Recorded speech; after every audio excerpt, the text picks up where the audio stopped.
Shachiputram atra surupam rupam tasya gajamuri purim maturim koshtuartim Radha kundam kirivaram aho radhika madhvasam prapto yasya pratita kripaya Sri Gurum tam natosmi Gurave Gaurachandraya Radhikaye Tadali Krishnaya Krishna Bhaktaya Tada Bhaktaya Namo Namah Ananda Lila Maya Vigrahaya Hema Paddivyaschavi Sundaraya Tasmai Mahaprema Rasa Pradaya Chaitanya Chandraya Namo Namaste Chaitanya Chandraya Namo Namaste Chaitanya Chandraya Namo Namaste Bhakta-vina Aparada Lakshin Chiltastakam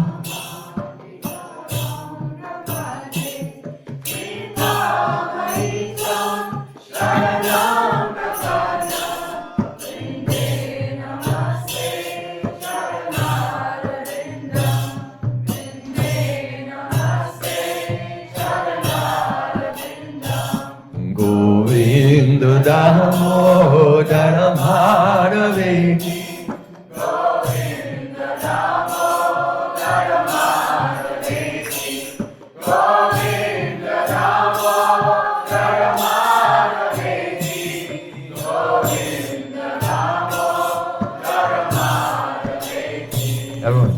Hey Krishna, Hey Yadava, Hey Saketi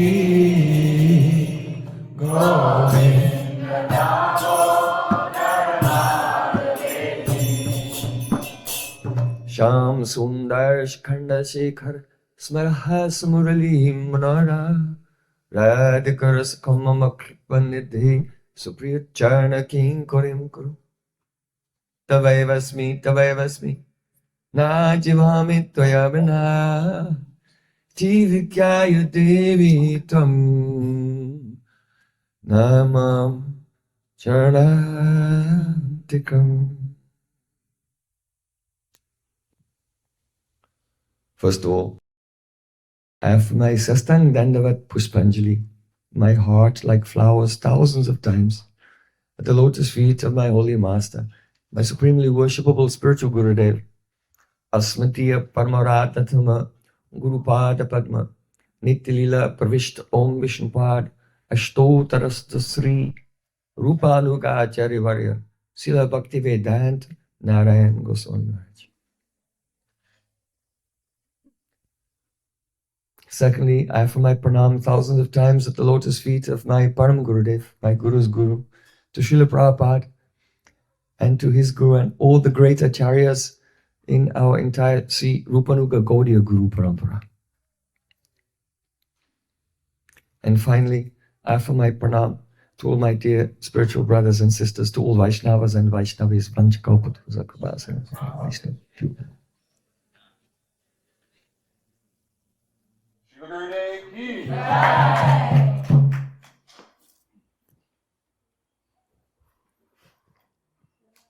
Yeah.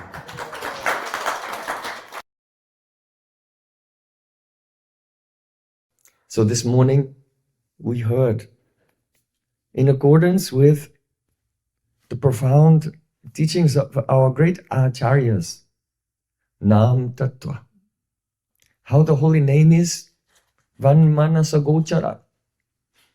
It is beyond It is inaccessible to our power of speech and power of the mind. It is a Nikala Praman Parischeda Agochara.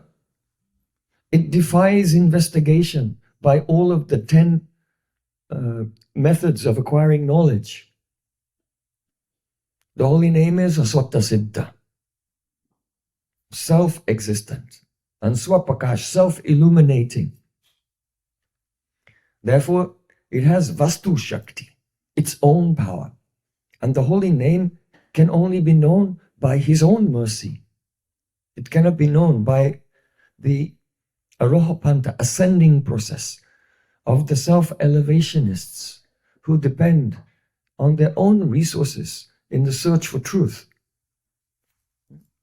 This holy name has such a power, Jatiti Pratita. It gives immediate experience, unmediated by our intellectual faculties of interpretation. So it is Vikalpa Rahita. It is free from the mental speculation, imagination, and the worldly concepts. So this holy name is Sankatya Dhav Api Tadrsha Prabhavaha. It will produce a direct experience of the beautiful form of Krishna, even when chanted incidentally to indicate something else, or any of the 4 types of Nam Abhas.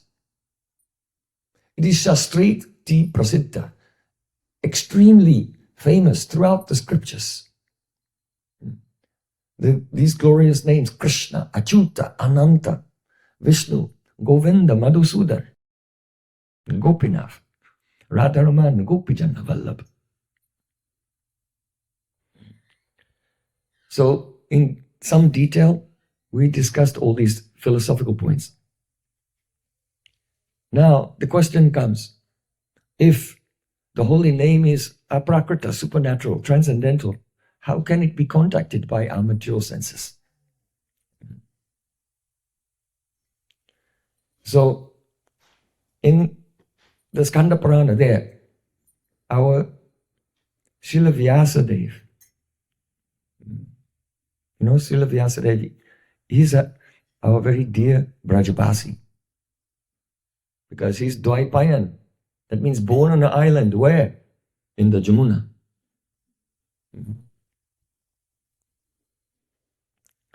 So our wonderful Brajabasi, Srila Vyasadeva, he has said, Maduram Maduram Etan Mangalam Mangalanam Sakamal Nigavali Satvalam Chitsurupam Sakridapi Parigitam Swadhaya Helayava Brigavaran Taranat Naramatram Tariyat Krishna Nama. He said, Maduram Etan Mangalam Mangalanam. This holy name is the sweetest of the sweet. There is nothing sweeter, because it's Krishna. How is Krishna? Aduram Maduram Vadanam Maduram Nayanam Maduram Hasitam Maduram Hridayam Maduram Gamanam Maduram Maduradipate Akilam Maduram. Everything of the emperor of sweetness is sweet. What does Madhur mean? Madhur means Manoharita, has the power to steal your mind. If you come in contact with Krishna in any way, he will steal your heart and you cannot remember anything else. Become Pagalini. We just heard in the performance.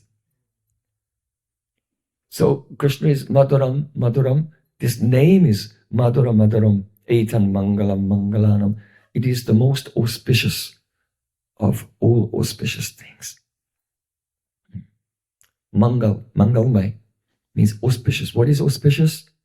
That which leads us to Rati is Mangal. This is the meaning of Mangal. Auspicious does not mean, oh, it's very nice and comfortable. It'll bring prosperity. No. Mangal means that which brings us to Krishna Rati, love for Krishna. That is the only strayas, the only ultimate benefit of the soul. Everything else is prayas, some short-term buzz, some quick thrill, which quickly passes. Bhogaiswarya prasaktanam tayaparta chetasam. Vyavasayatmika buddhi. Samadho na vidhyate. Krishna said, persons who are attracted to pleasure and to opulences, luxuries of this world, their mind is stolen by those things. And they can never attain concentration. They're being distracted by those things. Vyavasayatmika buddhi. They can never attain the concentration by which samadho na vidhyate, by which they can enter into samadhi, into trance, and realize the Supreme Lord. So adyadavanta konteya nateshu ramate Buddha. Krishna said, Buddha, people who are intelligent, they don't take pleasure in those things that give a pleasure which is temporary. Because whatever gives a temporary happiness, it is nectar in the beginning and turns into poison at the end. So intelligent persons are not interested in those things. They are not mangal. The only thing which is mangal is that which brings us closer to our loving relationship with Sri Krishna. And of all things which are mangal, holy name is Mangala Mangalanam. Sakala Nigamavali Sattvalam Chitsarupam. The holy name is the fruit of the wish-fulfilling tree of the Vedas. It's very important to understand the Vedas are compared to a kalpavriksha, a wish-fulfilling tree, because there are so many rituals of karma kanda in the Vedas. From the Vedas, you can learn how to find beautiful husband or wife, how to go to heaven, how to get mystic powers, how to get mukti, liberation. So whatever you want, you can find the path in the Vedas. But the holy name is considered to be the fruit of the wish-fulfilling tree of the Vedas. Why? Because the fruit of a desire tree is not what you want from the tree, but what the tree wants to give to you. Understand? So people can go to a desire tree asking for anything, but ignorant persons, they don't know what to ask for.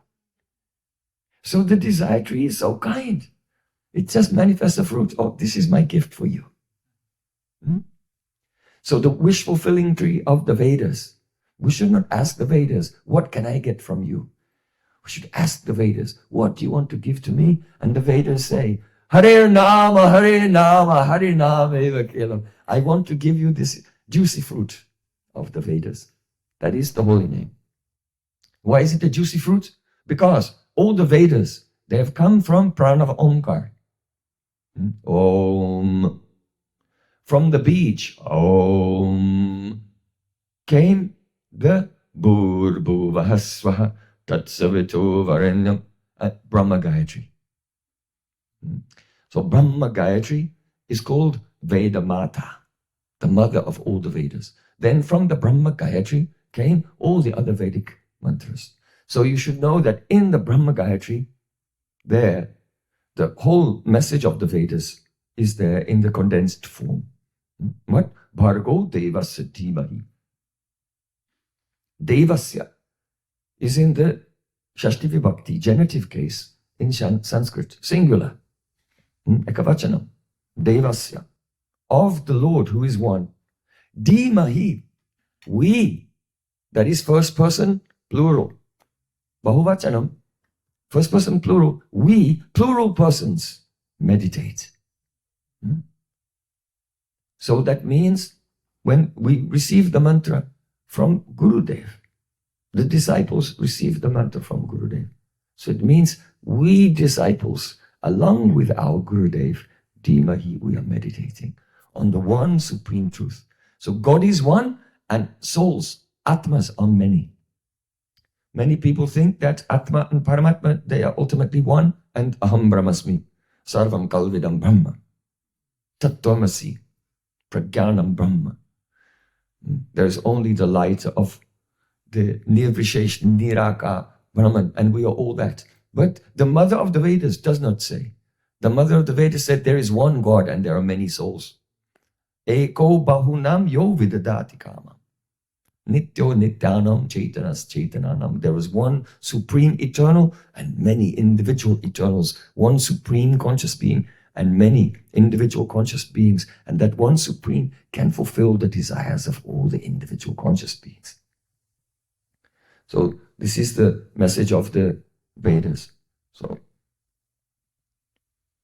Bhargo Devasya Dhimai. We, many, meditate on Bharga means the effulgence or the Shakti, on the power. Because without the power of the Lord, we cannot know Him. So that power of the Lord is Radha. So in the Brahma Gayatri, the source of the Brahma Gayatri is Omkar, Pranava, Om. So that is the seed of the tree of the Vedas. But if you have a seed, if you try to taste the seed, there's no juice. Even when the seed grows into the tree and branches, there's no juice. Where is the juice? In the fruit. So Harinam, Krishna is the Rasatmak Roop of Om. Om. But no rasa. And when Om becomes full of prema rasa, full of the mellows of love, it becomes Hare Krishna, Krishna Krishna, Hare Hare, Hare Rama, Rama Rama. How fortunate we are. Nama Shrastam Manamapi. Raghunath Das Goswami prays, oh Gurudev, you gave me the best name. Hare Krishna. So Sakala Nigamavali Satphalam Chitsurupam, Chitsurup. This name is Chit, conscious. We tend to think I am conscious, but the mantra is mantra. No, mantra is more conscious than we are. Super conscious. He's the most conscious being. Radha and Krishna, they're not different from this. They are the most supremely conscious beings. So Chitsurupam. Sakritapi parigitam swadhaya hilayava Bhagavara Nāma-tattva taret Krishna Nama. If anyone, Nāma-tattva means any human being, may be born in a very elevated situation or may be the lowest of the low, outcast person, fallen. But any human being who will take this name, Sakrit. Sakrit means even once. If someone will chant the name only once. Parigitam. Parigitam. Here it doesn't say Gitam. If someone will sing the name, but Parigitam. Here Pari indicates that the name the whole name may not be chanted. You may not say Madhusudan. You may say Madhusu and not finish it even. Or one may not pronounce it clearly. Like some persons say, we sometimes hear the Russians, they're chanting Hare Krishna, Hare Krishna. Or the Chinese are saying Hare Krishna. But Krishna doesn't care. You are calling him. Parigita means even pronounced incorrectly. Even once. Swadhaya means with faith. Or Helaya, even without faith. But one name, Tariyat Krishna Nama, it will deliver you from this ocean of material existence. One will be delivered.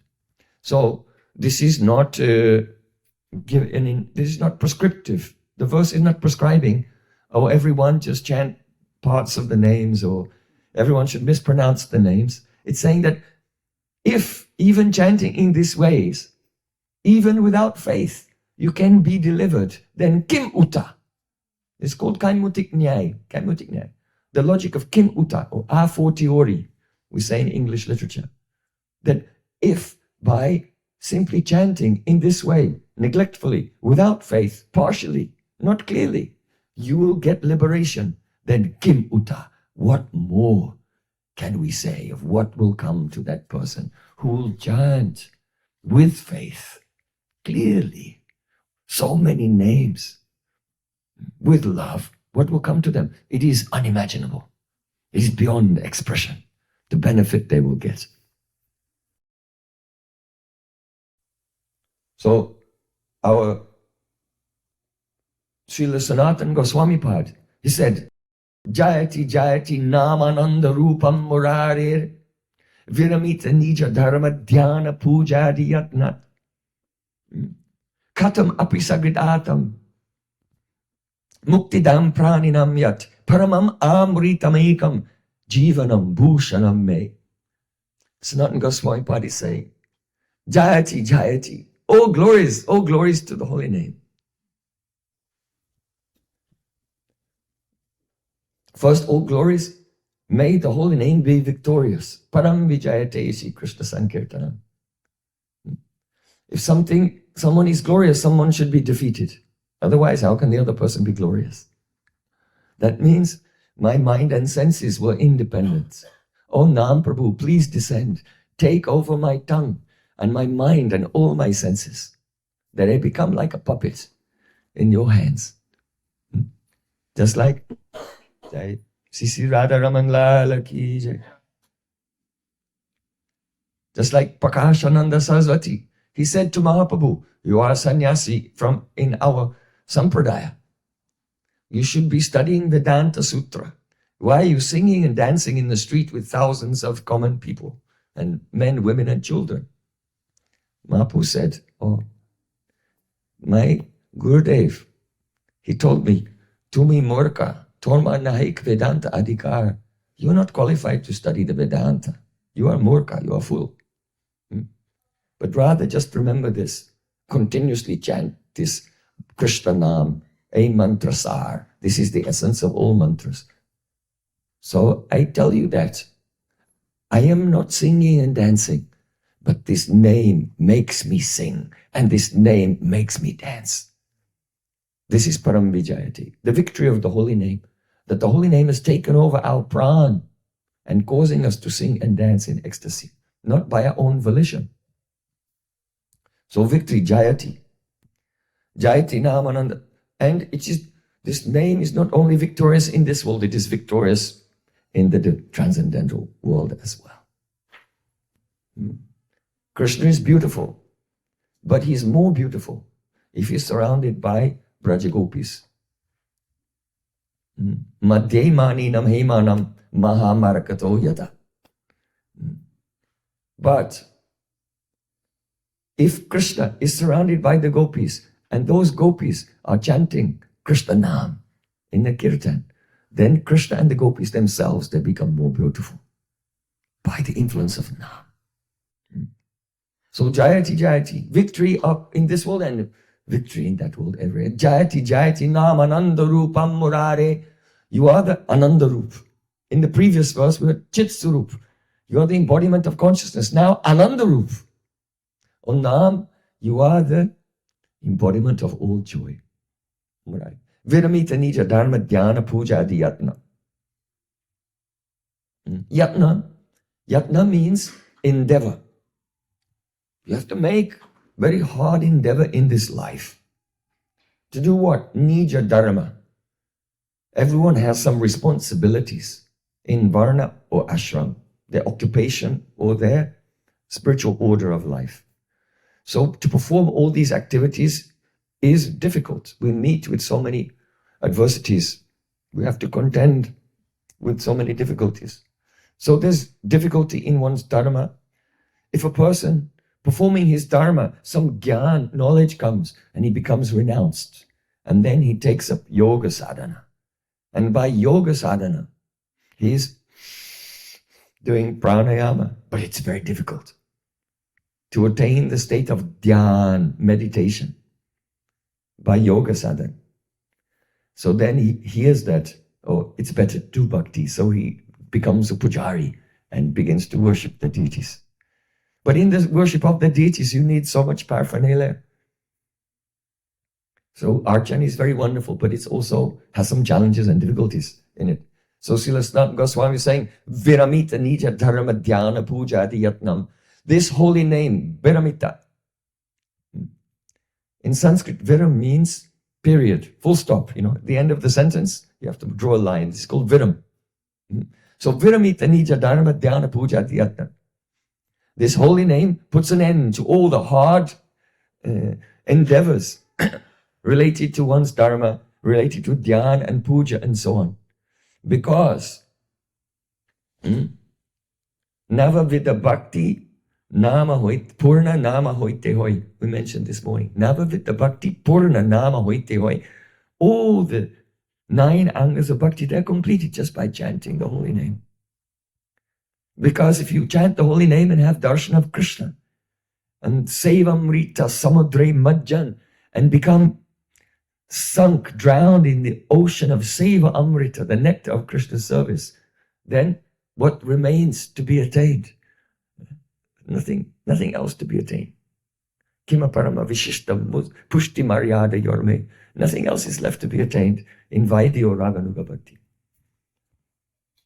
So Sanatana Goswami Pad, glorifying the holy name, he's saying, Katamapi sagrid atam muktidam praninanyat.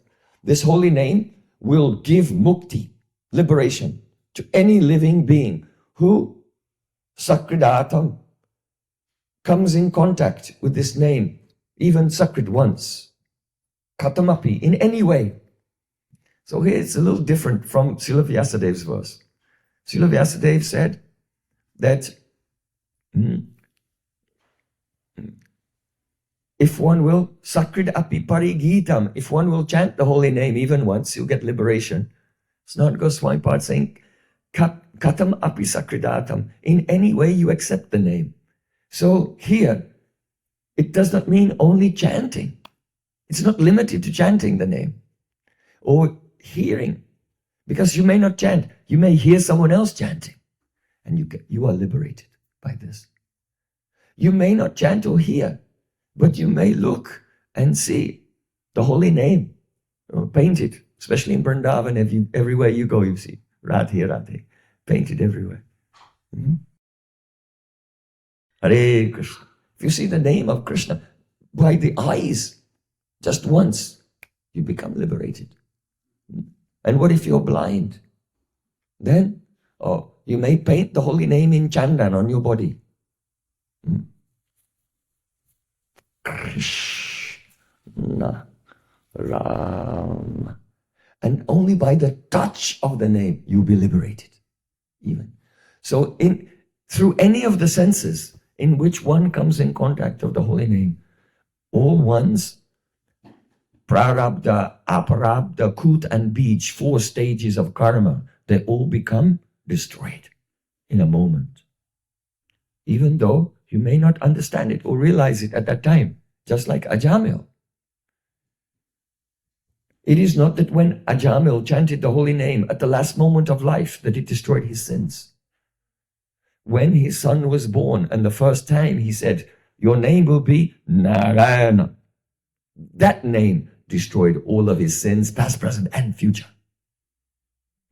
But an ordinary person would not understand that. Why? Because he continued to be a sloppy, sinful, slouchy, degraded, degenerate person. He continued with his mundane material life, living with his prostitute wife and all of his illegitimate children, engaged in sense gratification. So usually those kind of activities, they are the results of sins. So it looks like the sins are still active, but they're not active. Why? His behavior is not coming from pap, sins. It is coming from purva abhyas. That means previous habit. It is by previous habit. Just like if there is a deadly cobra, but someone catches the cobra and removes their poisonous teeth, then if someone comes near the cobra, what will happen? Psst, he'll come up like this, ready to strike. But this is purva abhyas. He cannot bite you, he cannot do anything. Completely harmless. What will he do? Tickle you with his gums, right? But still, that cobra, he will like this. Why? Purva abhyas. So in the same way, if someone has only once chanted Nāma-tattva, the holy name. Not purely, but they did not commit any offense. Then that holy name destroys all their karma, even though they don't know it. And it is exactly like a burnt rope. If you have a rope in a coil, you can take that rope and you can bind someone. But if you have a burnt rope and you pour gasoline, you have a rope and you pour gasoline over it, then you set it on fire. Then it burns. After some hours, the fire goes out and you can see the rope is still there. However, the essence is gone. It is just the shape of the rope in black ash. So if you try to pick up the rope to bind anyone, it will just crumble to dust. So in the same way, if a person has once come in contact with the holy name, Nāma-tattva, without offense, then all their karmas, past, present, and future, are destroyed, even if they continue to be sinful by purva-abhyas, past habit. But those actions are not binding. They're not binding. They don't accumulate. And they don't propel you through hundreds of more births in this world. They have no power to bind at all. And so, at the last moment of life, that person finds, instead of being propelled into hellish conditions and so many future lives of suffering by their sins, they find that all their sins have gone and they can go to Vaikuntha Mukti. They can be liberated. Or they can go to Brahman. So, that depends on the particularities of their history and their relationship with the holy name and association of devotees. So, katamapi sagridatam muktidam praninam yat. If only Nāma-tattva is so powerful, then what can we speak of Shuddha Nam, the pure name? So, Paramam Amritam Ekam Jivanam Bhushanam Me. Srila Sanatana Goswami Pad said, "Oh Nam Prabhu, you are the supreme nectar and you are the one ornament of my life. You are the one thing that is decorating my life and brings beauty to my life." Harinam Prabhu ki Jai! So, it is essential to avoid the 10 types of Nāma-parād. Because these glories are the glories of Nāma-tattva, a person who's chanting without offense. So in the Padma Purana, you can find the instructions of Sanat Kumar on the glories of the holy name. And there he describes 10 offenses. So aparad, rad means satisfaction, and apa means down. That which causes the satisfaction of the Lord to be diminished is called aparad. Now, I'm sure that all of you, or most of you, have heard about the 10 offenses to the holy name. And it seems like a list of different things, disparate things, not related to each other. So we want to understand it clearly. What is the thread connecting them all, the principle?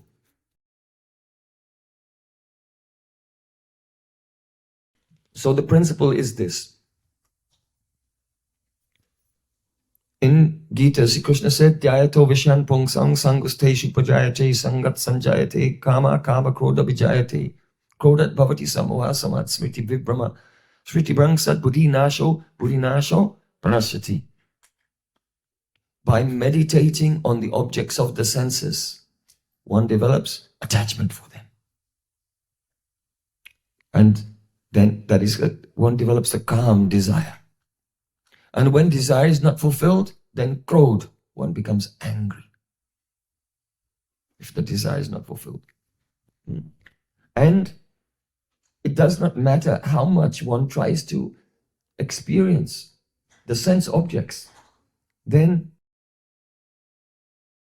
dusparena analena cha, it is like putting fuel in a fire. When you put fuel in the fire doesn't go out, it increases. And so the desires increase and it becomes greed. Kam, Krodh, Lobh. And when we become greedy, then we become bewildered. Everyone, Gurudev, all the Shastra and all the devotees tell us, you are not this body. But suddenly we really feel like we are this body. Moha, become bewildered. Mada, we become proud. This pride is the buddhinash, destruction of the intelligence. Because if we're intelligent, then we can see we are very insignificant. How insignificant we are. We're tiny, like a germ, like amoebas, wandering around in this world. There's millions of us wandering around on this rock in an endless space. We're born and in the blink of an eye we are dead. We are so insignificant. And if we step outside without looking, before crossing the road and a car comes, then we're just like a tomato splat. We're so fragile. But buddhinash, intelligence is destroyed. I am super important. I'm the center of everything. This is mada, pride. Pride destroys intelligence completely. So kama, krodha, lobha, moha, mada, then matsarya. Matsarya means envy. So buddhinasha, pranasyati. When the intelligence is destroyed, then one's whole life is ruined. So the final stage in these 6 degrees of falling down from a pure consciousness, falling down through these stages, each one is an intensification of the next, of the previous one. Each one is the development of the previous one. And so, Kam, Krodh, Lobh, Moha, Mada, Matsarya, lust, anger, greed, bewilderment, pride, and envy. Envy includes everything. Envy includes everything. If you are a devotee, whoever you are, some great famous devotee, or sannyasi, or guru, whatever, and I have no lust, I have no anger, I am detached from the world, but you have envy of others. Who is this person? This devotee is bad. If envy is there, then it's known that all the others are there in a latent condition, because envy is the most condensed form of all anarthas. Understand? So matsarya, even the word in Sanskrit tells us exactly what it is, matsarya. The word matsya means fish, because if there's a pond and there's a fish swimming around, and the big fish, he sees the small fish, what does he do? Eats them. Doesn't want them to grow up to become big fish like himself. I am the big fish in this pond, and anyone else tries to devour them. So the word for envy in Sanskrit is matsarya. It means fishiness. Matsarya. Horrible, horrible. So Srila Bhaktivinoda Thakur has explained that envy is the antithesis of love, right? If you make a scale, if love is at one end of the scale, the other end is matsarya, envy. It's the exact opposite of love. So the holy name of God gives prem. It gives Krishna prem. But if we have matsarya, if we cultivate in our life a disposition of matsarya, enviousness, how can we receive the prem that this holy name gives? It's not possible. Now, the psychology of envy is very fine. And it may be something we may not be able to see within ourselves, the ways in which the matsarya, the envy, manifests. And therefore, the great sage Sanat Kumar, in the Padma Purana, he's explained 10 ways in which we manifest the matsarya, an envious disposition towards the Supreme Lord, which becomes the 10 obstacles to attaining Krishna Prem. Can you see where we're going with this? Where we're going with this? So these 10 offenses to the holy name, it's not a list of all different unrelated things. It's actually 10 symptoms, 10 dispositions of a soul by which his envy towards God is manifest. And as long as those 10 dispositions are present, he cannot avail himself of the power of the holy name. And so, don't consider this subject of the 10 offenses to be some dry, random sentences about philosophy. But you should consider it in this way, that this is the psychology of love. It is a psychology of love.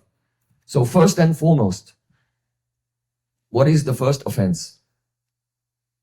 In our Chaitanya Academy, the first thing that the devotees learn is Dasamul Shiksha. The entire teaching of Chaitanya Mahaprabhu in 10 precepts. Dasamul Shiksha, the 10 teachings of, the 10 components of the teaching of Chaitanya Mahaprabhu. And then the second thing, 10 offenses to the holy name.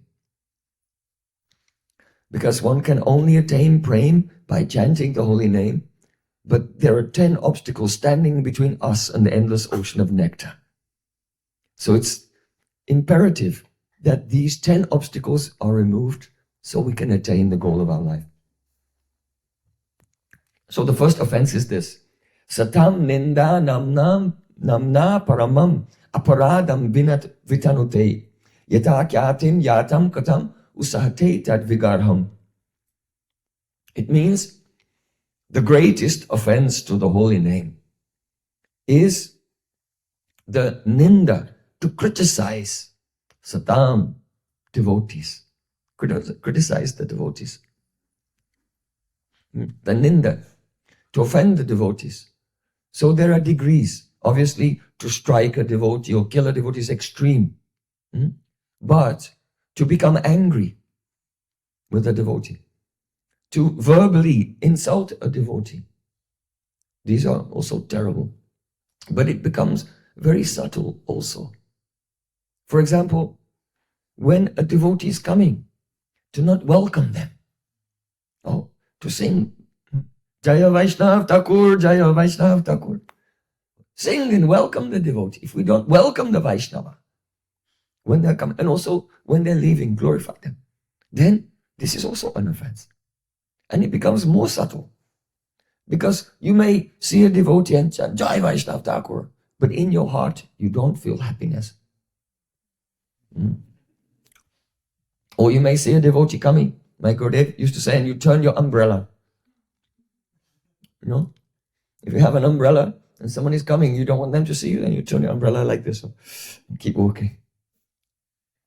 So it is a ninda, it is an offense to a devotee. If we see a devotee and we don't feel a harsh jubilation in the heart, why?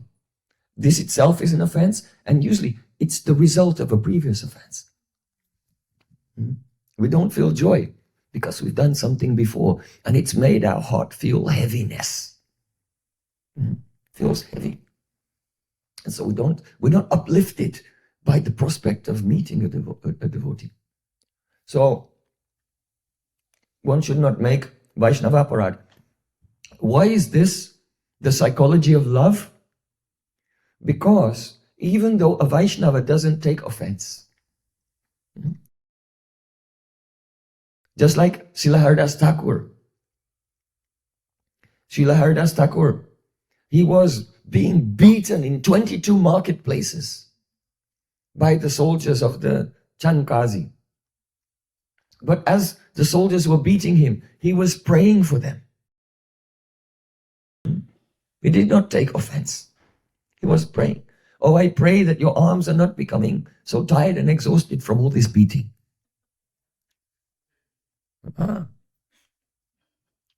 And the soldier said, oh, Haridas, we have been told to beat you to death, but we've been beating you for so long, you're not dying. So we think that the Qazi, he may have us killed. Haridas Thakur said, oh, why didn't you say so? He wanted me to die. Why didn't you tell me? Oh, no problem. And then he went into samadhi, into trance. And his heartbeat, his breathing, everything stopped. And they were very relieved. Oh. Thank Allah that he's dead. And they brought his body before the king, the Nawab. And Nawab said, okay now, so go and bury him. But the Qazi was so vicious, said, no, burying is for a pious person of the book, not for an infidel, not for a traitor like this Haridas Thakur, who had given up our religion and taken up the Hindu Dharma. So he should not get a respectable burial. Just throw him into the Ganga. And so they threw his body in the Ganga. And Haridas Thakur was floating in trance there for some time. And then after some time, he washed up on the shore and came out, Haribo!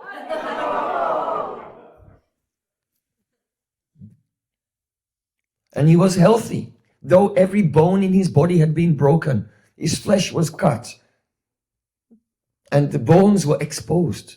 But he came out healthy. And many years later, this was before Mahaprabhu was born, many years later, in the Satpraharya Mahaprakash, when Chaitanya Mahaprabhu revealed his godhood, he sat on the throne and he called, hey Haridas, come here. He said, do you remember that day when you were being beaten by the soldiers? He said, yes, my Lord.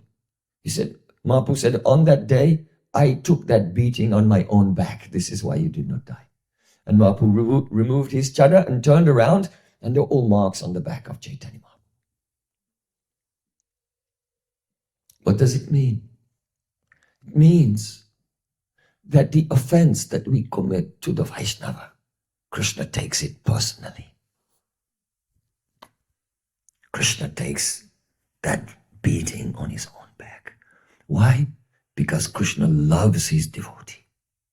This is why this is the psychology of love. Krishna loves his devotee. Sadhavo hridayam mayam, sadhunam hridayam tvam. Durvasa Muni, he made offense. He tried to kill Ambarish Maharaj. But the chakra came and chased him all over the universe. He went to Brahma. Brahma could not save him. He went to Shiva. Shiva could not save him. So in the end, he came to Lord Vishnu and said, please save me. Lord Vishnu said, no, I cannot. He said, but it's your chakra. He said, oh, no, I cannot. Durvasa Muni said, don't you have any compassion for me in your heart? The Lord said, Sadhavo hridayam mayam. My heart does not live with me. The sadhus are my heart. The pure devotees are my heart. So if you want compassion from me, you cannot come to me because my devotees have stolen my heart and my heart lives with them. So if you want my mercy, you have to go to my devotee. Go back to Ambarish. So then, that Durvasa Rishi, he had to swallow his pride and go and fall at the feet of Ambarish Maharaj. Only then the chakra, which was on fire, blazing like a million suns, became cool, like AC. And then flew away. And then Durvasa, he was thinking, I thought I was a great person. I thought I was powerful. I'm a Siddha yogi. I can fly through space. If I curse anyone, they die at once. I'm a renounced person. And I thought, who is this Ambarish? He's just a grihastha living at home, eating Mahaprasadam all the time, singing songs with his family. But now I realize that, aho anantadasanam mahattam tastamadhyame. Now, aho, today I've seen the greatness of Krishna's devotee. Even though I tried to kill him, Mangalani Samir, he was praying for my benefit. What a character. I was trying to hurt him, and he was praying for me. And even the Supreme Lord could not save me because he's stolen the heart of the Supreme Lord. So this is the first thing. The first thing in spiritual life is we must not, under any circumstances, commit offense to a devotee. Don't blaspheme or criticize a devotee. Just like Srila Raghunath Bhatta Goswami in Chaitanya Charitamrita, he said, Vaishnavera nindya kama nahi porikani, sabi Krishna bhajan kari ei matra jani. Raghunath Bhatta Goswami, he would never allow the criticism of a Vaishnava to enter his ears. You may say, well, no, I would never let criticism of Vaishnava enter my ears. But what we're talking about is true. It's not a criticism. It's actually true. We know this devotee did this thing. Bah, bah, bah,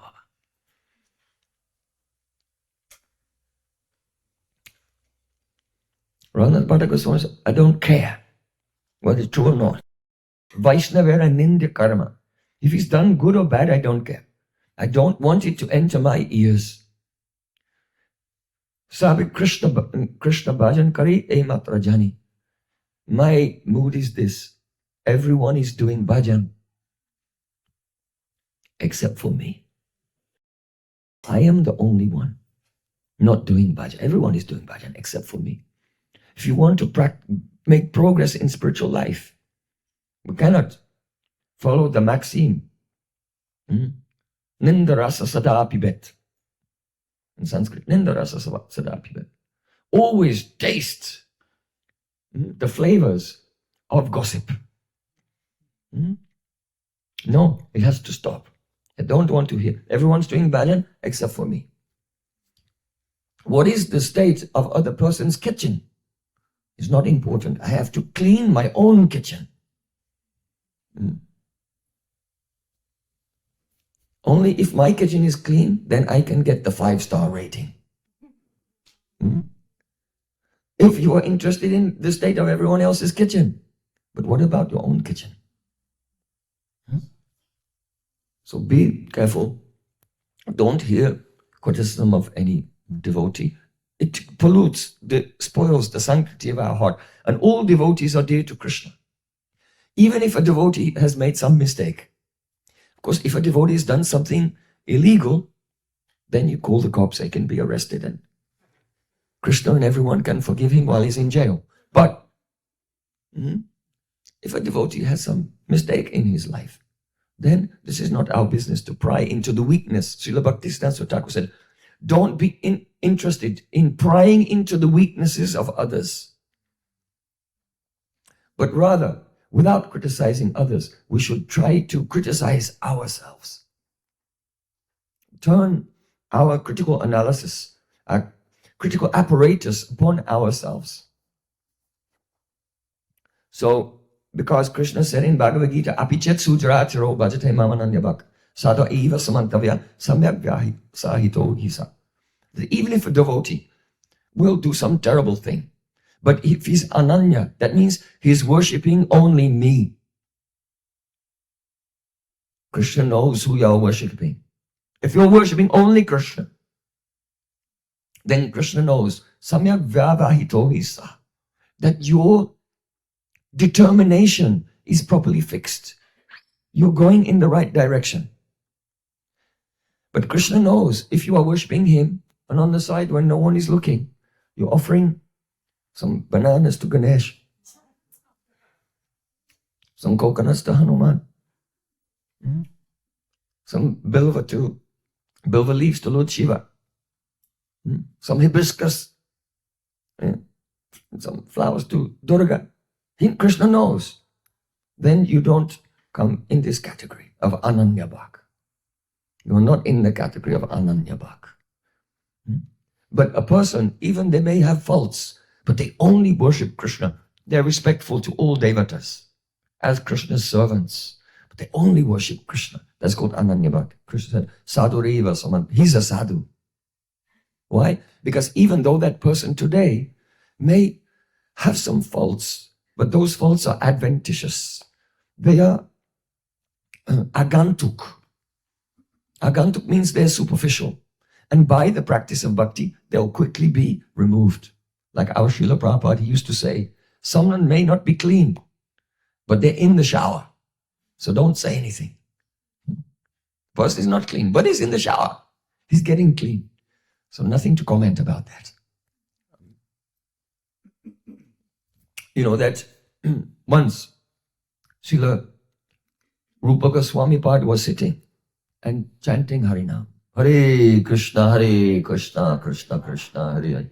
Hare Ram, Ram Ram, Hare. And as he was chanting, he saw a beautiful pastime. Shrimati Radhika had gone with her Sakhis to Kusham Sarovar. And there she saw on one tree a very beautiful flower. It was quite high, and she jumped and grabbed the branch and pulled it down a little. And she was just plucking that flower. Then suddenly the branch sprung up very high and lifted her into the air. Help, help, help. Why? Because Krishna was in that tree and he pushed the branch down with his foot. And when Radhika grabbed it, he took his foot off and lifted it up. So as Radhika was dangling there, help, help, help, suddenly from nowhere, a hero arrived. Radhika let go and Krishna caught her and embraced her.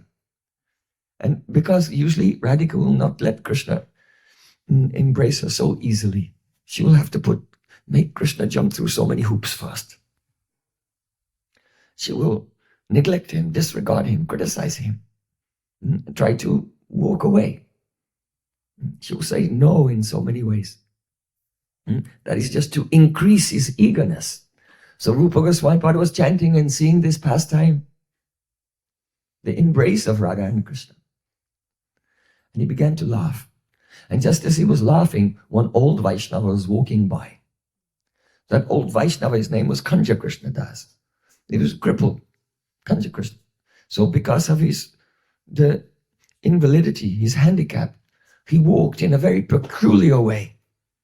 So when children saw him, children would laugh. And as he was walking nearby Rupa Goswami, he heard Rupa Goswami laugh and his heart was broken. He thought, oh, everyone laughs at me, the children laugh at me, and now the sadhus are laughing at me also. And he felt sad. And just then, that pastime of Krishna disappeared from the heart of Rupa Goswami. So then Rupa Goswami again began to chant, Hare Krishna, Krishna Krishna, Hare Hare, Hare Ram, Ram Ram, Hare Hare. But nothing happened. He had no vision of Krishna. What's wrong? And he went to his guru, his elder brother, Sanatana Goswami, and said, Oh Gurudev, I am chanting, but no realization, no anubhav is coming to me. Srila Sanatana Goswami Pad said, Oh, you must have made some aparad, some offense. Do you remember? I don't remember that I've made offense. Then he said, then perhaps not knowingly, but unknowingly you have made offense. Srila Sanatana Goswami Pada was desperate because the prema naam is our greatest treasure. He said, Gurudev, what can I do? Sanatana Goswami Pada said, you should organize a festival and you should send invitations to all the Vaishnavas in Braj to come to the festival. And the one who doesn't come, that will be the person. So Sanatana Goswami, Rupa Goswami, called his disciple Jiva Goswami Pad and had some written invitations and gave to him. And Jiva Goswami Pad went all over Vrindavan and gave the invitations to the Vaishnavas. And when the day of that festival came, all the Vaishnavas came and there was kirtan and harikatha. And in the end, everyone sat down in rows. Ma prasade govinde nama bhamani Vaishnavi, ready to take prasadam. So at that time, Srila Rupa Goswami was looking and he saw all the Vaishnavas who were there, they were so happy. And he noticed, oh, that Kanja Krishna Das is not here. So after the festival, Rupa Goswami Pad, he went to the Bhajan Kutir of Kanja Krishna Das. And he fell at the feet of Kanja Krishna Das and said, oh, Prabhu, please forgive me.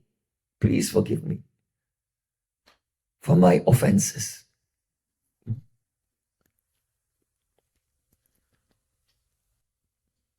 Kanja Krishna Das said, oh, Rupa, you are so honorable, so respectable for me.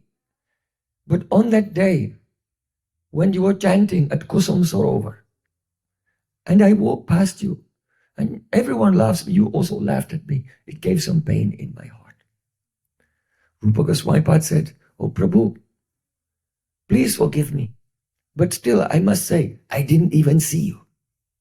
I was chanting and remembering a pastime of Krishna. And it caused me to laugh. Then Kanja Krishna, he fell at the feet of Rupa Goswami. He said, oh Prabhu, you please forgive me. Because in my mind, I thought that you were being offensive to me.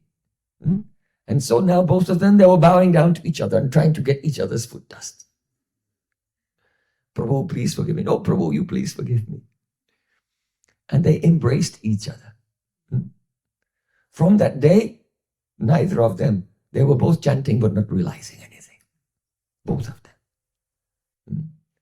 But after they had given pranam and begged forgiveness from each other and embraced each other and felt such love and affection for each other, then when they began to chant, Hare Krishna, Krishna Krishna, Hare Hare, Hare Rama, Rama Rama, Hare Hare. Then the covering of this world was, the curtain of Maya was removed. And they had a vision of Sri Krishna's Golok Vrindavan Leela. So we should think that Rupa Goswami and Kanja Krishna, they're both pure devotees. They cannot make any offense. But this pastime has unfolded for us, to teach us that we should be so gentle. We should be so gentle. We should be so generous.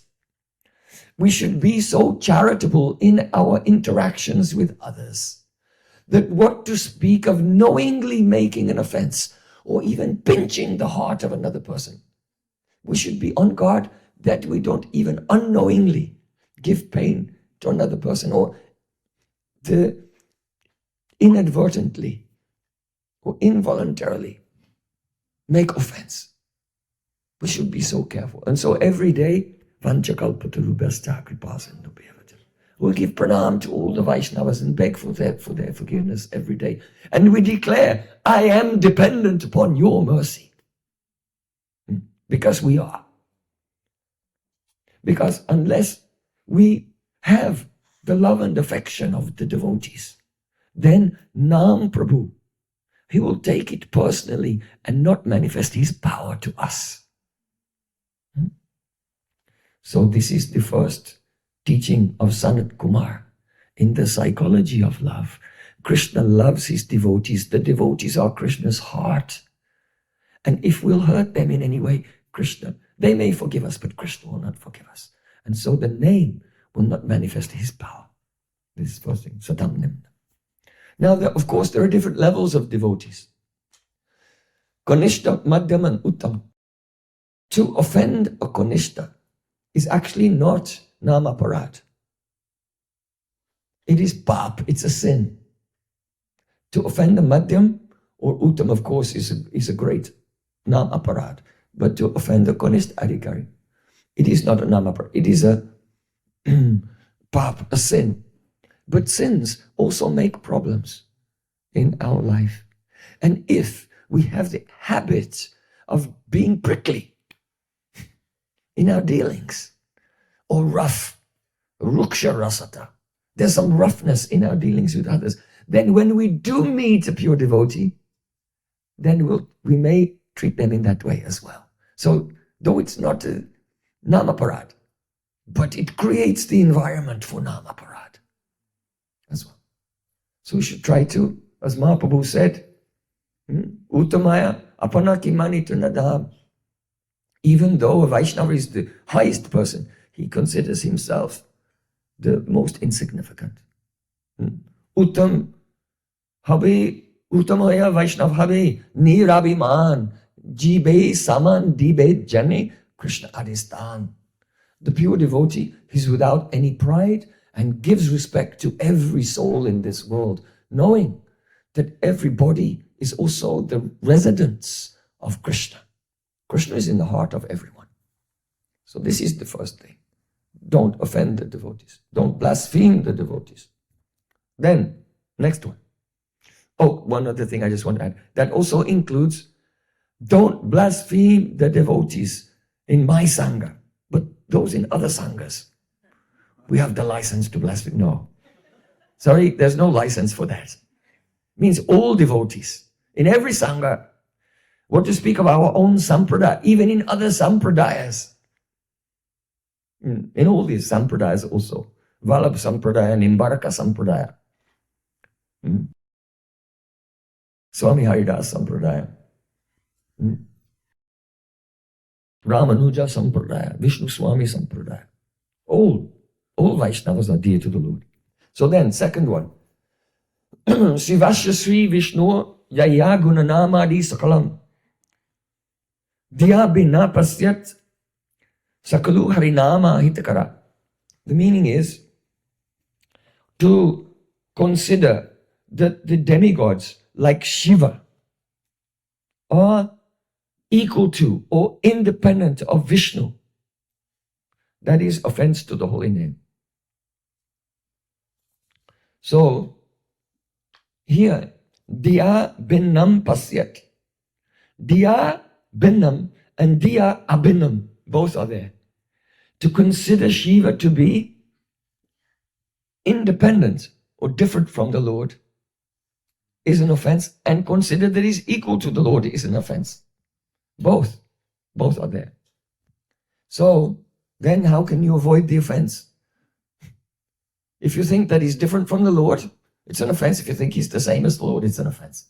So they can't get out. It's catch-22. No, it's not like that. Here, the deep meaning is this, that Lord Shiva, there are different levels of Mahadev. So, from the right side of Sri Krishna, at Bangsi Bhat, manifest the Gopeshwar Mahadev. He is Sadashiv. So Sadashiv is Vishnu Tattva. So if you think that the Shiv who is Vishnu Tattva is less than Vishnu, it becomes an offense because he's Vishnu. He's a Vishnu Tattva. But the form of Lord Shiva who is worshipping in this world is the expansion of that Sadashiv. He is called Shambhu. So those who are worshipping the Shiv-ling in this world, who unites with Durga, and they are the father and mother of the mature universe. That Shambhu is not Vishnu Tattva, he's Shiva Tattva. So if you think that Shiva is equal to Vishnu, then it becomes an offense. So two types, Sadashiv and Shambhu. If you think that Shambhu Shiva, who is worshipped by the general people, is equal to Vishnu, it's offense. But if you think that Sadashiv is not equal to Vishnu, he is Vishnu, it becomes offense. Okay, another meaning here. Shivasya Sri Vishnur. Vishnu means of Vishnu. And Shivasya is the adjective to Vishnur. It's also in the genitive case. So it means Vishnu is Shiva auspicious. Gunanamadi Sakalam Diya Binnam. To think that the qualities and the names of Vishnu are different from Vishnu himself. So, Abhinatvam Nāma-namino. There's no difference between Krishna and his name. There's no difference between Vishnu and his name. So, if you think there's a difference between Krishna and his name, or Krishna and his form, Krishna and his qualities, Krishna and his pastimes, therefore, this is offense to the holy name. If you're thinking, I am chanting Hare Krishna, and at the same time, I should speculate about Krishna's pastimes. Otherwise, the name will not manifest. then you are thinking that the pastimes are different from the name. So many persons are in this category of vikalpa speculation. Because they are chanting, and their chanting is dry. Hare Krishna. Like chewing a bag of sawdust. Imagine chewing a bag of sawdust. Dry. But why is it dry? Then I have to make it more tasty by imagining something. No, the reason it's dry is because you think that you have to imagine things.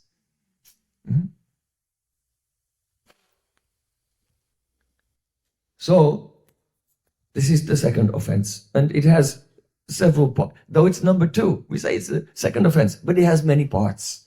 And it's necessary to hear the explanation of Nāma-parād from Nāma-tattva with Guru, so that we can be diligent and diligently give up these misconceptions.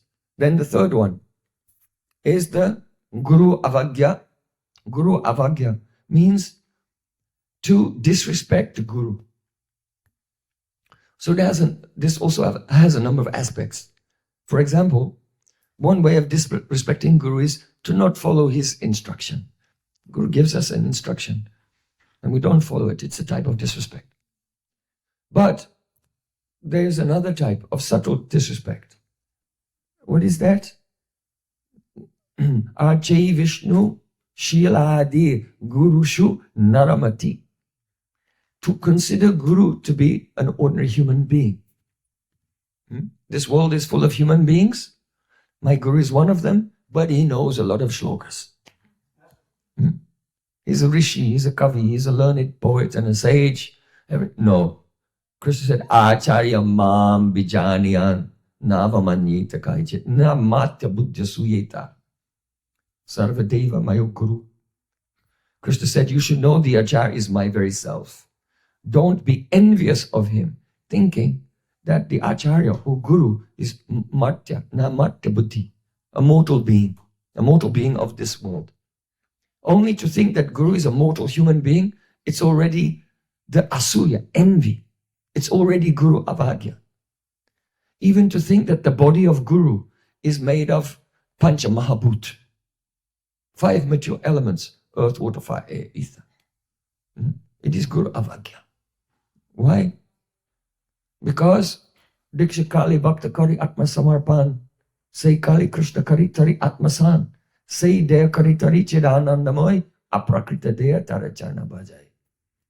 When a person surrenders themselves fully to their spiritual master, to Krishna, in the form of spiritual master at the time of initiation, then Krishna accepts that person as good as himself. And Krishna sends his Sachidananda Deha, his spiritual body. And now that pure Vaishnava in Sachidananda Deha, Aprakrita Deha, Taracharna Bhajai, he's serving Krishna in a spiritual body. So even thinking that the body of Guru is of Pancha Mahabhut, this is Guru Avagya. Did you know? Well, now you know. If you didn't know, then you can be chanting every day, Hare Krishna, Hare, but the result is not coming. You don't even know why the result's not coming. Because that idea is there. And Krishna is, no. Nam Prabhu is, no, I'm not going to manifest. Until you get this offensive mentality out from your mind, I'll not manifest my power. Go and sit at the feet of a Vaishnava and beg mercy and hear Nāma-tattva. So all of these entangled layers of misconception can be removed.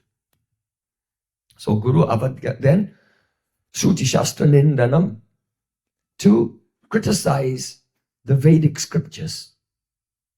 Shruti Shastra Nindanam. Now one can say, I'm not criticizing the Vedic scriptures. I never criticize. I glorify the Vedas. I think the Vedas are wonderful. And especially, I like Ayurveda. I like Jyotish. I like all these subjects. Is the world flat or is it round? Cosmology, all of these things. So, actually, to Shruti Shastra Nindanam, to criticize the Vedas, doesn't mean only to say something bad about the Vedas. but it means it's a criticism to subvert the purpose of the Vedas.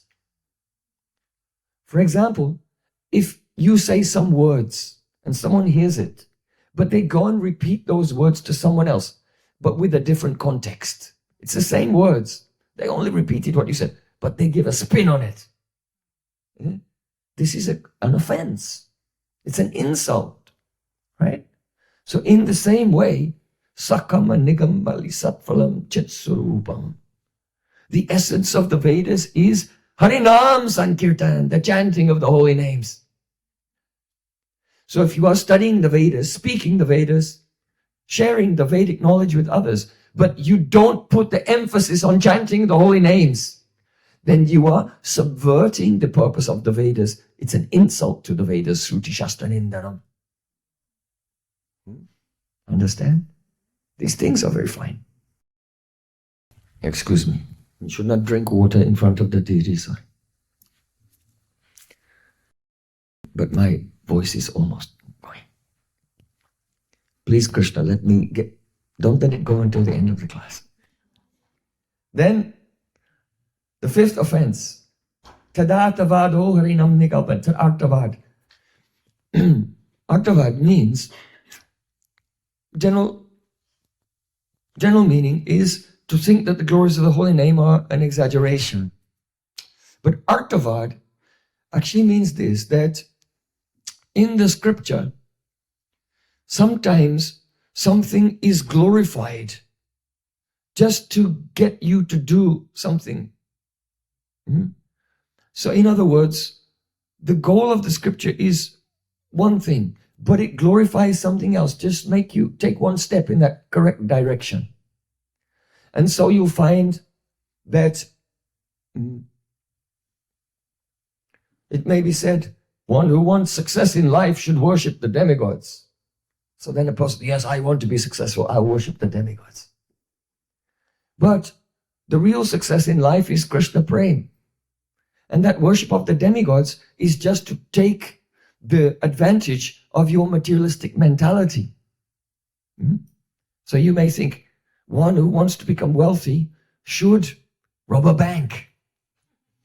Right? So then if you do sins, you go to hell. So the Vedas say, no, if you want to be wealthy, you should do this thing. Indra is the greatest. So Indra is not the greatest, but he's been glorified to take a certain class of people and guide them in a particular direction. And guide them step by step. So, Prakshavada Vedoyam Balanam Manushasanam. It is said, the Vedas give instructions to coax us to move in the right direction, just as a parent coaxes a child to do the right thing. I want ice cream. You can have ice cream, but you should eat your spinach first, and then I'll give you ice cream. So children, you have to tell them in a roundabout way for their benefit. So the Vedas are like this. So sometimes in the Vedas, things are being glorified. Oh, Indra is the greatest. Or Surya is the greatest. Vayudev is the greatest. But actually it's not true. It's Artavad. It's a glorification, which is exaggeration, isn't true. And it has another purpose. Understand? So that's called Artavad. So here, Tadatavado harinam nikalpanam. If you're a scholar and you understand the Vedas have Artavad, and then someone comes along and said, oh, if you chant the holy name with faith or even without faith, even once, you will attain liberation. And you say, that's Artavad. Just like it says, Indra is the greatest. He's not the greatest. So you don't get liberation from chanting the holy name once. It's Artavad. This is offense. This is offense to the holy name. This is the meaning of that fifth offense. Is it clear? Yeah. So then, Harinamni Kalpanam means to do kalpana, to make some imaginary interpretation of the holy name, to think that the glories of the holy name they are just imaginary, or as we discussed deeply this morning, to engage in the mediation. Because one thinks, this holy name, it cannot reveal itself, so I have to speculate. I'll speculate along with chanting to give the holy name some extra help. The holy name is kind of limping along. I'll come with a wheelchair and help the holy name get to the goal. No, the holy name is all powerful. Doesn't require the help of your intelligence. So then, the seventh offense. Namno baladhyasya hi papa buddhi na vidyate tasya yamahi shuddhi. Means to commit sins on the strength of chanting the holy name. So that comes back to the example in the beginning of the class. On the first day that Ajamil said to his child who was just born, your name is Narayan. All his sins were destroyed, but he didn't know it. So he continued to sin. But for us, we heard something about the glories of the holy name. It has the power to destroy sins. So we're not in the same situation as Ajamil. Because we have some understanding. We have heard from our gurus and from Vaishnavas. And so that means that if we chant Nam Abhas and our sins are destroyed, but we think, oh, if I do more sins, it will not bind me. It will be like that burnt rope. I heard from Prem Prayojan, when I die, these sins will not touch me. It's like a burnt rope. No. If a person will continue to engage in sinful activities, thinking the name will save him, it's true. It's not pap. It's not a sin. It's aparad. And aparad is much more difficult obstacle to remove than sin. Sins can be destroyed in a moment. They easily go by the power of the holy name. But now this becomes aparad. It becomes offense to the holy name. And offenses are extremely difficult to remove. So, navidite tasya yamahi shuddhi. That person, it cannot be purified by yam. Yam means yam, niyam, asana, pranayama, pratyahara, dharana, dhyan, samadhi. There are 8 stages in Astanga Yoga, and a person may, by these yam, niyam, pranayama, try to purify his body, purify his mind, purify his senses, go into trance. Nothing will work. It will not. He will always be distracted. Offenses make one go into the vikshep, distraction. Makes us go into avesh, absorption in material things. Offenses make us become crooked, duplicitous. Offenses make us become slack, lazy in our sadhana. All of the Srila Jiva Goswami Pada is described in Bhakti Sandarbha. If someone commits aparads, offenses, then the first symptom is the person becomes crooked, like Duryodhana. Krishna came to negotiate peace. He came as an ambassador on behalf of the Pandavas to negotiate peace. And he asked, well, oh Duryodhana, just give 5 villages so that 5 Pandavas can do their dharma of protecting the people in 5 villages, 1 village each. Duryodhana said, I'll not give them enough land into which they can drive the head of a pin. So then Duryodhana, he thought, oh, this Krishna is on their side, we should arrest him. And he told his men, oh, capture him. So his men came with ropes to bind him. And Sri Krishna manifested the Vishwarup, universal form. And then they saw it. They could not bind him because he was unlimited. So Krishna even showed directly to Duryodhana, I am God. And everything comes from me. I am the master of the universe. But then when Krishna then withdrew that vision and went away, Duryodhana said, humbug. He's just a magician. He's like a hypnotist. He did some tantra on us.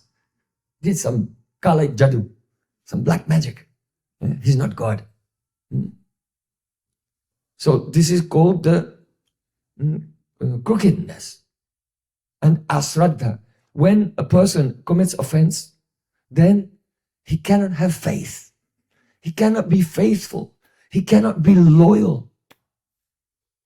He cannot have a gradually increasing and continuous seva-vritti. Shraddha means seva-vritti, the inspiration to serve. So when we make offense, we become asraddha, faithless. We cannot put our faith in the name, in Krishna, in Mahaprasadam, in Vaishnavas. That's the verse. Mahaprasade Govinde, Nama Brahmani Vaishnavi, Swapapatun Punyavatam Ratan, Vishvaso Naiva Jayate. Vishwas. We cannot put our Vishwas. What is Vishwas? Vishesh Rupain, Swas. Swas means breath.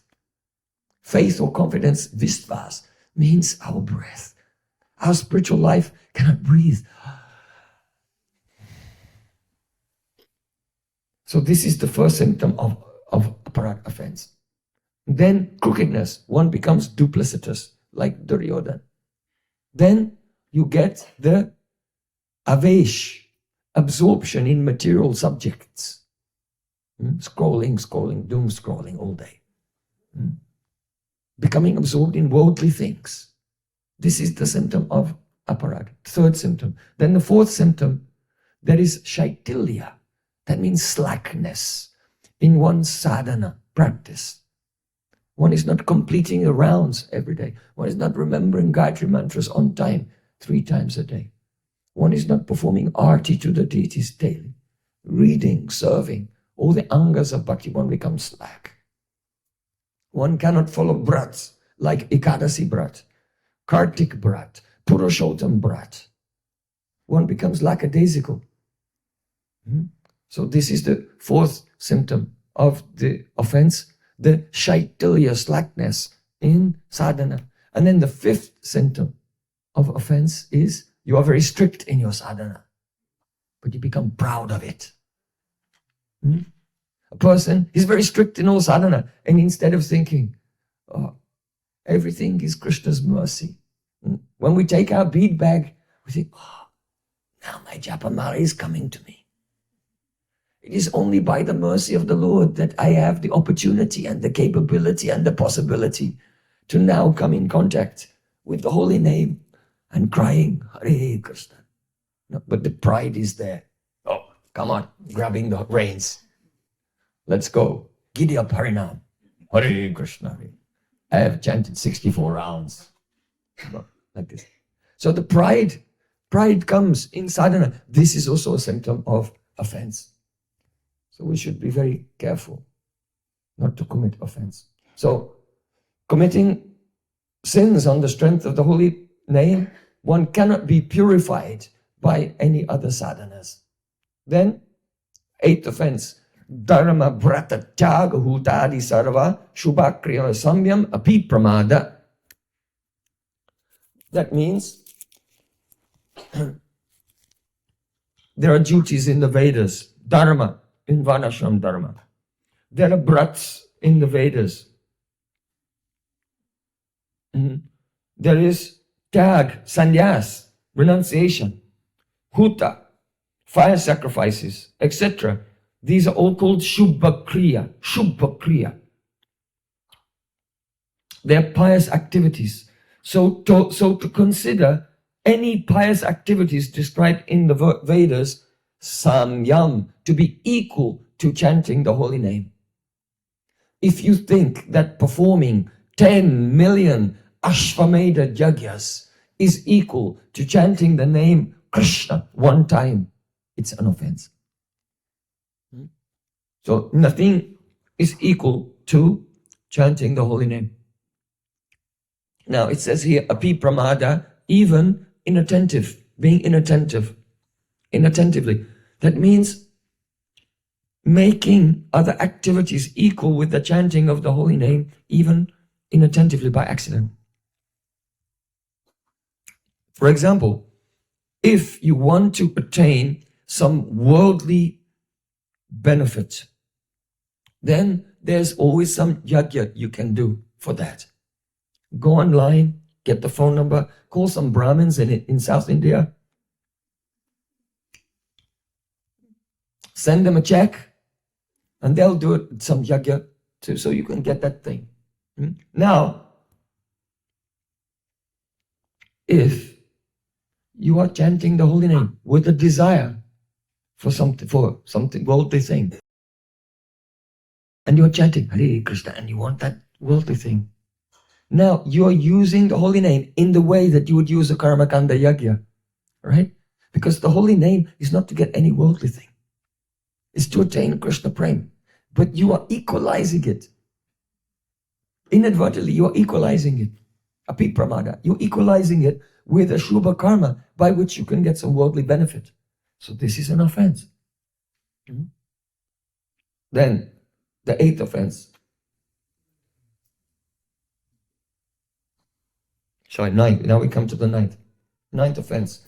Asraddhadhane vimuke prashinrati yaschopadesha shiva nam aparadaha.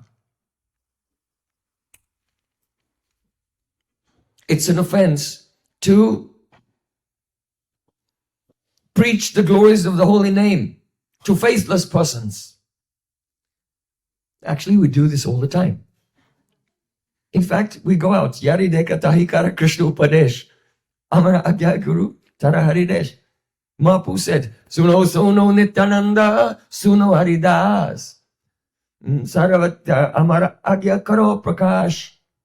Prati Gari Gari Giya Magi E Bhiksha. Bolo Krishna Bhajo Krishna Karo Krishna Shiksha. Hey Haridas, hey Nityananda. Listen, I want you to manifest my order everywhere. Go house to house and say to everyone, oh, I beg you, chant the holy name.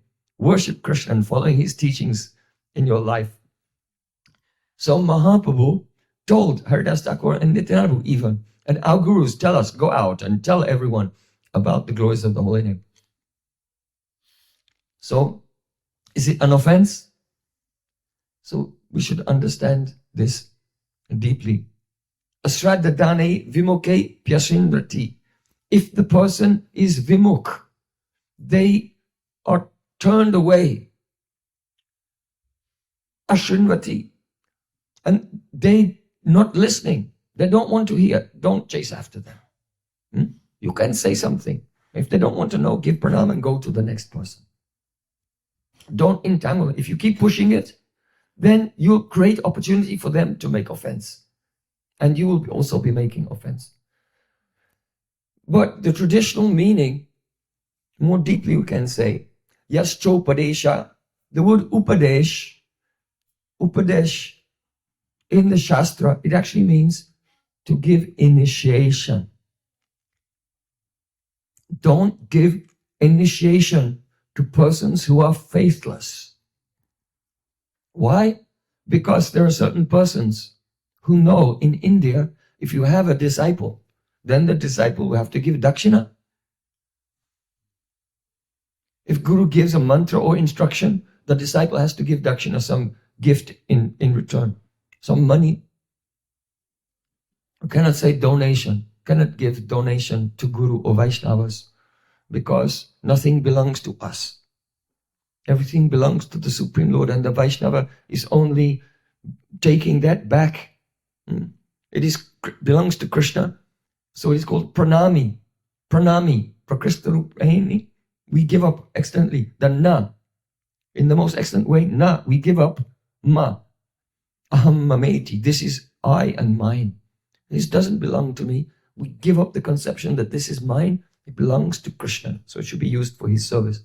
Don't give donations to Vaishnavas or Guru. But that's the tradition, to give something, some dakshina to Guru or pranami. And so unscrupulous persons, they may go around thinking, if I give mantra to everyone, they'll have to give me something, and this is a good business plan. And it happens. It happens in India. So this is problematic because it makes a mockery of the process of bhakti, and it is an offense to the holy name. This is an offense to the holy name.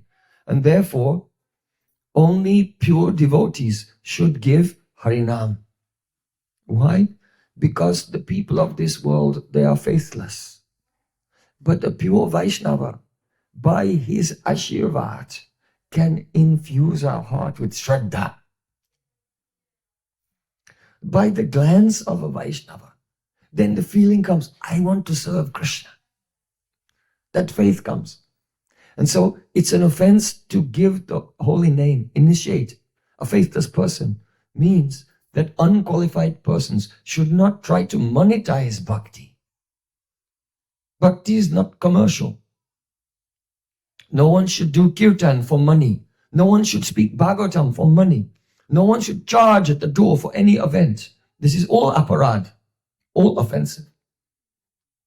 Pure Vaishnavas, they have the greatest wealth. Krishna's lotus feet belong to them. They are living in their heart. What do they need? Nothing. If we can give something to a Vaishnava, that's for our benefit. So bhakti can never be commercialized. It can never be a business, ever. And as soon as you try to commercialize it, now you become aparadi and disconnected from the divine realm. But pure Vaishnavas, they can give initiation. Why?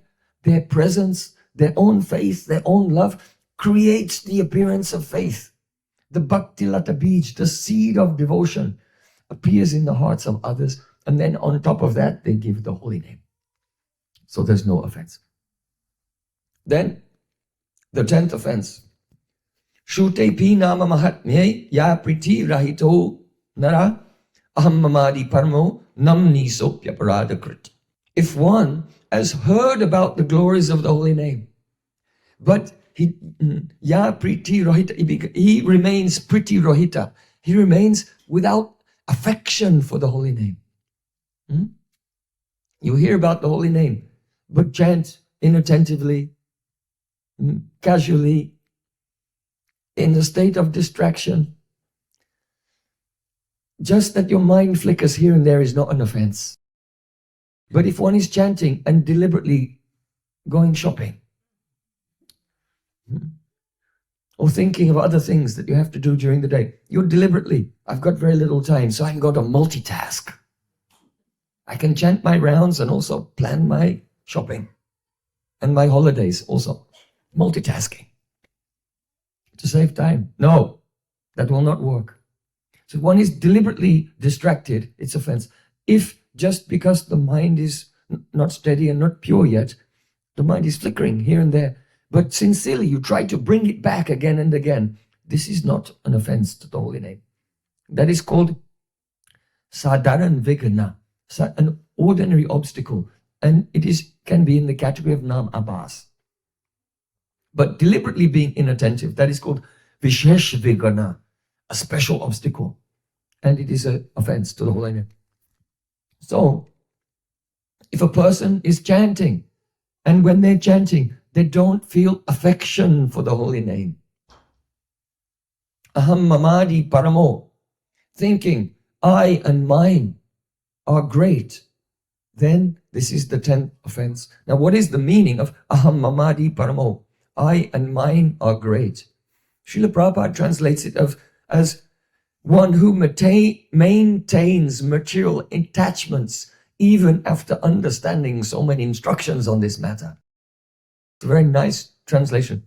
So, to maintain material attachments includes maintaining the conception, I am this body and I am this mind. To maintain ahankar, I am the doer. Katrita abhiman, I am the agent of activities in this world. So it's very fine.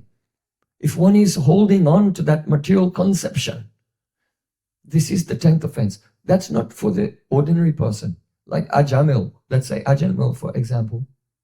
He was thinking, yeah, I'm the doer. I'm the enjoy everything. He was literally living a sinful life.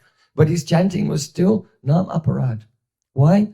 Because he hadn't heard the glories of the holy name. Shrutepin, this last offense is, after you've heard the glories, now you have this additional responsibility to not hold on to the material conception of life. Otherwise, it would be an offense. Understand? Every line, every word is so precise. Sanatana Goswami Pad, in his commentary on Hari Bhakti Vilas, gave a very beautiful explanation. Aham mamadi paramo. I and mine, etc. are the best. And he gives 4 examples. The first example he gives is a person is chanting. Wow, I'm chanting 1 lakh. No, I'm chanting 2 lakhs every day. I'm chanting 3 lakhs every day. Who's chanting more than me? No one. No one's chanting more than me. I chant more than anyone. This is aham mamadi paramo, to think I am the best related to the holy name. Then another person thinks, oh, I did kirtan and I taught kirtan to this person and that person and that person. And now they're going here and there. And now so many kirtans are going on everywhere, in New York, in Los Angeles, in Chicago, in Berlin, in Rome, in Madrid, in Moscow, St. Petersburg, Melbourne, Sydney, Auckland, everywhere in the world. Kirtan is going on because of me. I am the one who has pushed the snowball, which is rolling down the hill and getting bigger and bigger. I am the cause of the holy name manifesting. The kirtan is manifesting in this world because of me. And these kinds of ideas, this is aham mamadi paramonam, offense. Then, when I am chanting, my chanting is so deep. I have deep thoughts and deep realization. No one has such deep realizations as me. This is offense. Then, Sanatana Goswami Pad said, Jivadin, we mentioned in the morning. If a person thinks that the holy name is under the control of my tongue, when I call the holy name, the name's coming. Just like you have a dog. Oh, come on. Hudson, come here. Fetch the ball. No. The holy name is not under the control of our tongue. We pray that instead of the name being Jivadin, that our tongue will become the Nāma-tattva, under the control of the name. The holy name will conquer our mind, sense, and all senses, and will become the servant of the holy name. So, if any of these mentalities are there, these are all included in aham mamadi paramo namni sopya parada krit. To think that I am in any way in a higher position than the name, or that by the name I have taken a higher position over others. This is the 10th offense to the holy name. So we have discussed these 10 obstacles. These are just the 10 things standing in between us and the endless ocean of the nectar of Krishna's Leela. So we should be very attentive every day to remember these offenses and be vigilant to avoid them as far as possible.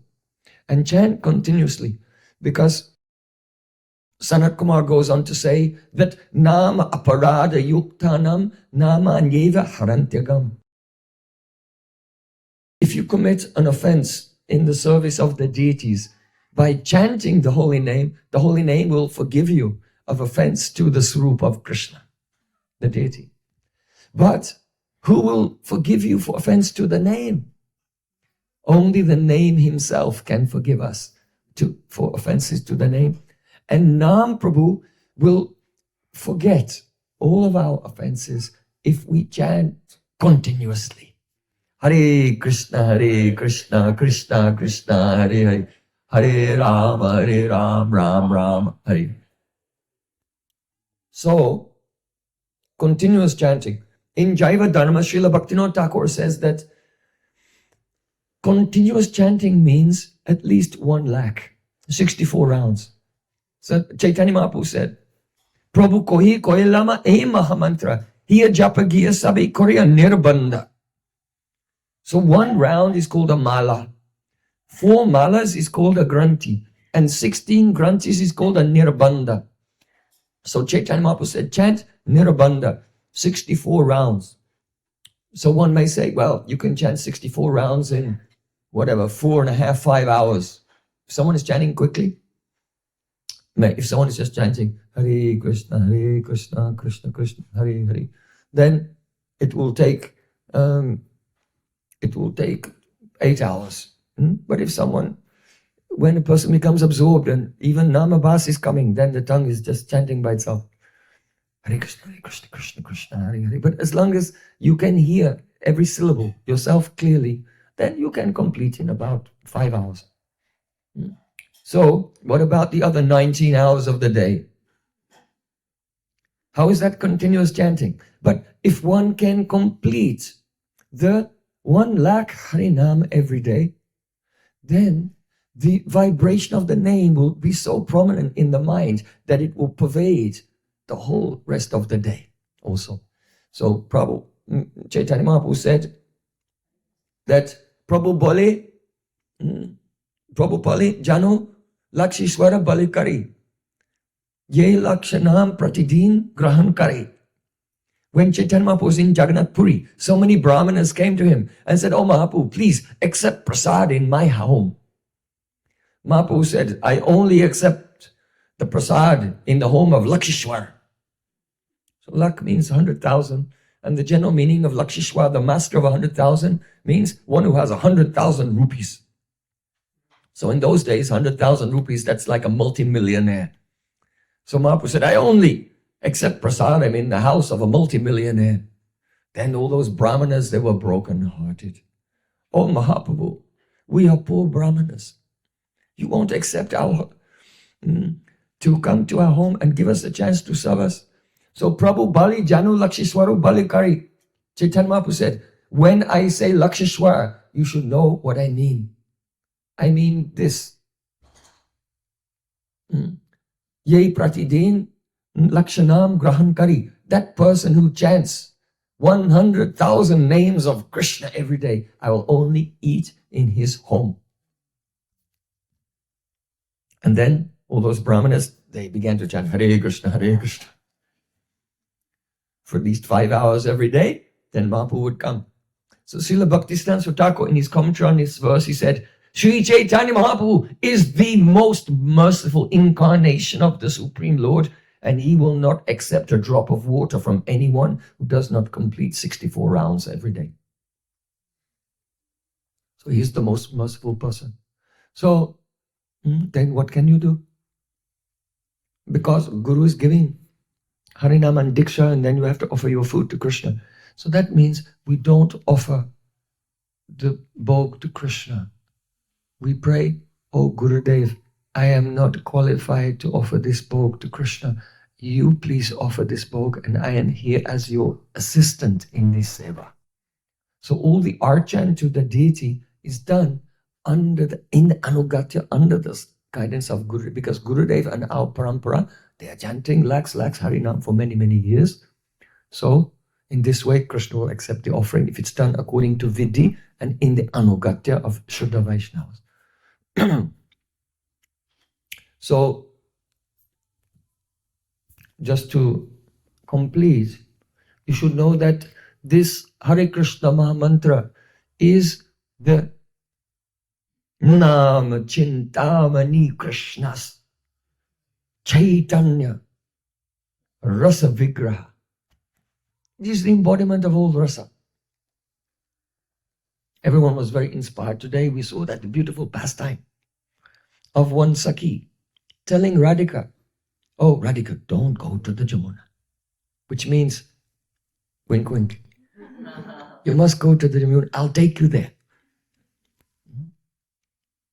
So, Hare Krishna. Hare means Radhe. Just as the word Radha becomes Radhe in the vocative case, Sambodhan. So similarly, the word Hara, that is the name of Radhika, and it becomes Hari. So Hare Krishna. Hare Krishna means the meeting of Radha and Krishna. So this pastime is there in the holy name. Lalita Sakhi is taking Radhika by the hand. Come. I'm taking you where? Ratnavedi. Ratnavedi is a very beautiful throne, jeweled throne in a kunj at Giraj Govardhan, and Lalita Sakhi is taking Radhika there. Radhika saying, "Oh, Sakhi, what are you doing? What are you doing?" I don't want to go. Gata prayam shayam charita parishanki gurujana Parivadas tungo jagati sarlaham kulavati Vayasaste lola sakala pashupali surdaso Tada namram yachi Saki rahasi sancharaya namam. Oh Saki, what are you doing? Don't take me, don't take me. That also means you must take me. But in Braj there is avahita bhav. Avahita bhav means they hide their feelings. They hide their love. And also at that time, Radhika feels some fear. Gata prayam shayam means, oh, now it's evening time. So in Vedic culture, ladies cannot go out alone at night in the evening. When the sun is set, they have to be home. They have to be home before the sun goes down. If a lady comes back home after sundown, knocks on the door, the husband said, sorry, you can't come in. Sun went down, you weren't home. I don't have to let you in anymore because you are not pativrata. You are not a sati. You are not chaste. This is Vedic culture. So Radharani is saying, where are you taking me? Now it's evening time. And evening time is also inauspicious. That time Mahadev with all the Pret, Bhut and Pisach. Lord Shiva with all the witches and hobgoblins is flying through the sky. So Gata Prayam Shayam. Where are you taking me? It's now evening has come. Charita Parishanki Guru Jana. And my Gurujan, my mother-in-law, sister-in-law, and all senior persons in the family. Charita Parishanki. They'll have doubt about my good character. That's terrible, terrible. They'll have doubt about my good character. And not only that, Privadastungo Jagati, and all the people of the world, it's their nature. They love to gossip. Gossip is the most popular thing in the world. And they'll all be gossiping about me. They'll all be criticizing me.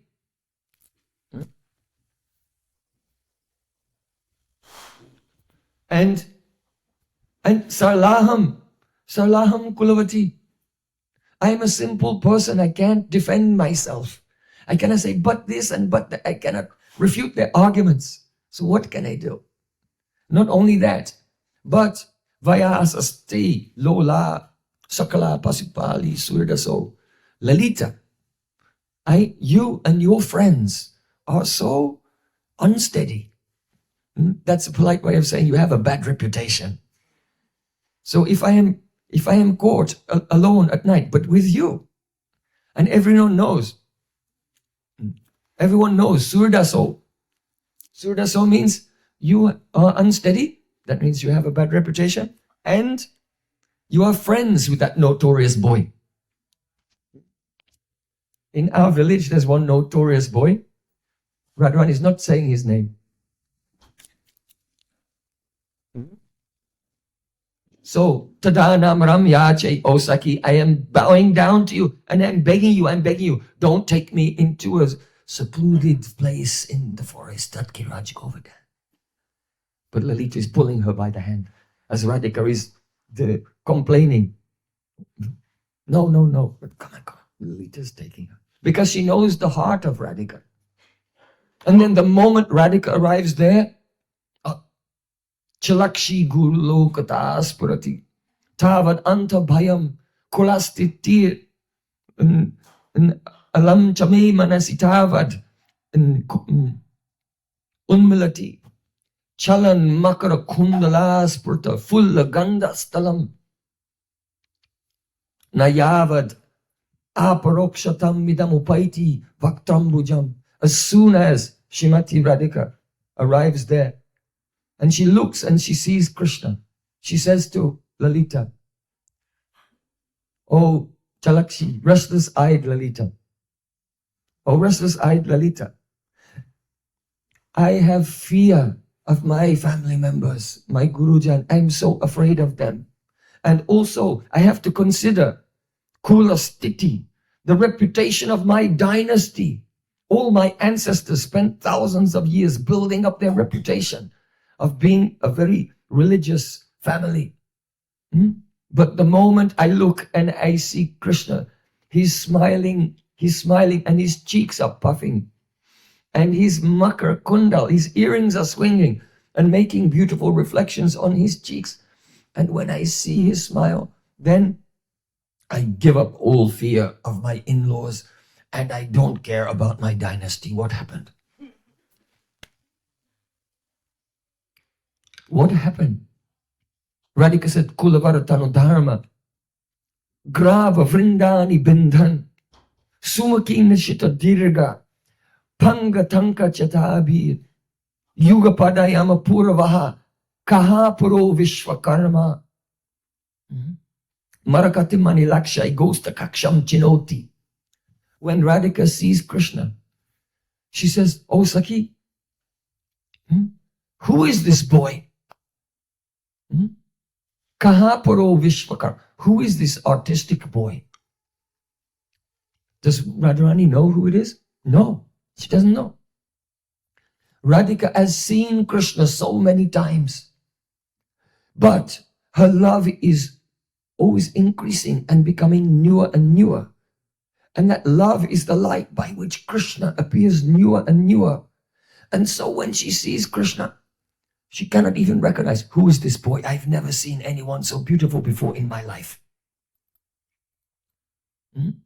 Yugapada ayama purva kaha puro Vishwakarma. Who is this artistic boy? He's like Vishwakarma. You know Vishwakarma? He's an architect. He's an artist. He can make such beautiful sculptures. So when Vishwakarma, he takes his chisel and he takes a stone and he can break the stone and make beautiful statues and a beautiful building. So who is this boy? He's like an artistic sculptor. And his glances are like the chisels. And my patibrata, my chastity, is hard as a stone. But when he looks at me, it's breaking. Grava, Vrindani Bindan, the hard stone of my chastity, he's broken it into gravel, into chips. There's nothing left. Yuga Padayamapo. And at the same time, he's constructing a beautiful private room, a beautiful private meeting place made of Marakata money. This boy, by his glance, has broken the hard stone of my chastity into chips, into gravel, and simultaneously, Yugapad means simultaneously, he has constructed a beautiful private meeting place made of Marakata money. That means made of emeralds. Radhika is just speaking what she feels. That's the meaning of Sakhi. If two ladies meet or Sakhis who are friends, then what happens? Just start talking. And whatever's in the heart just comes out from the mouth. So this is the meaning of Sakhi. So just directly what she's feeling at that moment, it's just coming out.